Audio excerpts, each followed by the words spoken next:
la poussée démographique très forte et le désir ressenti par les gens de se loger plus décemment ont fait qu'on a vu apparaître des commandes de plusieurs milliers de logements. La technique du bâtiment pour faire face à ces commandes a dû évoluer, d'autant plus que les méthodes traditionnelles ne permettaient plus de construire vite et moins cher. Il a fallu faire appel aux méthodes industrielles. On s'est mis à préfabriquer les bâtiments dans les usines et la construction proprement dite se résumait sur le chantier à des opérations de montage et d'assemblage. On s'est mis à concevoir et réaliser des coffrages monstrueux qui peuvent réaliser 2 logements par jour. Le chantier que nous allons visiter est un exemple vivant de ces techniques. Mais vous parliez de méthodes industrielles de construction. Je suppose qu'elles comportent un certain cycle. Le tunnel Tracoba, qui réalise la presque totalité de l'ensemble des bâtiments de la ZUP, est un outil industriel qui suppose un cycle de 24 heures, en 5 phases: décoffrage, coffrage, équipement armement, coulage et étuvage. C'est le décoffrage que nous voyons en ce moment. C'est ça.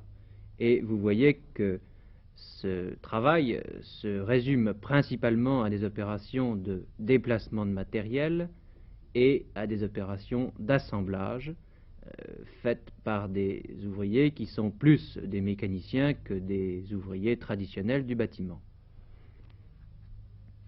Vient ensuite l'opération de coffrage proprement dite.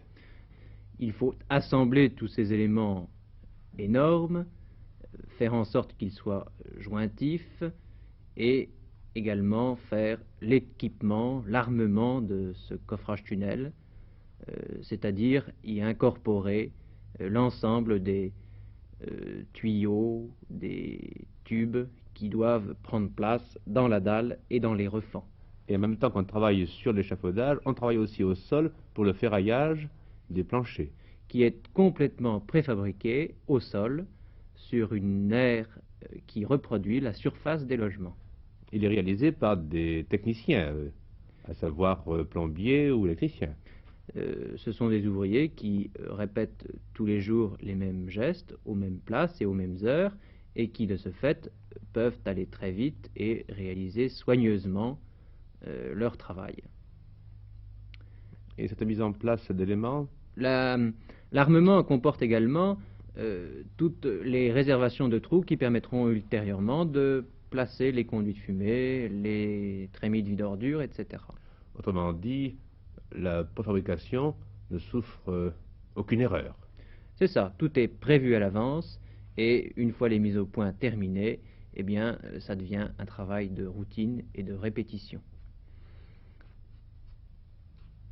Maintenant arrive la phase du bétonnage. Le béton est fait dans une centrale automatique, entièrement automatisée. Les dosages sont prévus à l'avance et le béton distribué sur l'ensemble du chantier par des camions malaxeurs et repris par des goulottes. Il faut combien de béton pour coffrer, pour couler une cellule de logement? Il faut environ 50 mètres cubes de béton par cellule, c'est-à-dire pour 2 logements. Et la centrale permet d'en fabriquer jusqu'à 60 mètres cubes à l'heure. Vous voyez que la marge est encore grande, mais elle se comprend du fait des nombreux chantiers qui se déroulent simultanément sur cette ZUP. Et le ferraillage que nous avons vu au sol se trouve donc maintenant sur le coffrage, et les conduits électriques ou les conduits de chaufferie seront donc coulés carrément dans le béton. Rien n'apparaîtra sur la surface du bâtiment.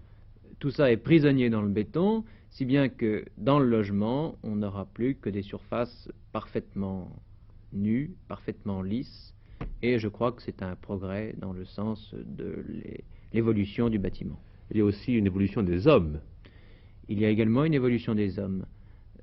Les ouvriers réalisent tous les jours le même travail. Ce sont donc des ouvriers spécialisés qui sont beaucoup plus comparés à des ouvriers d'usine finalement que à des ouvriers du bâtiment d'autrefois. Et ce béton, une fois coulé, est chauffé.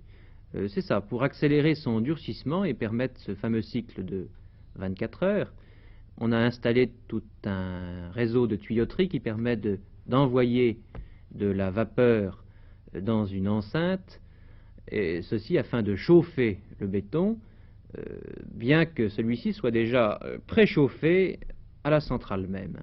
C'est donc une course contre la montre que vous effectuez chaque jour. À peu près. Et il faut dire qu'elle est presque tous les jours gagnée, puisque les ouvriers qui commencent à 7 heures le matin, pratiquement ont terminé leur travail le soir vers 6 heures.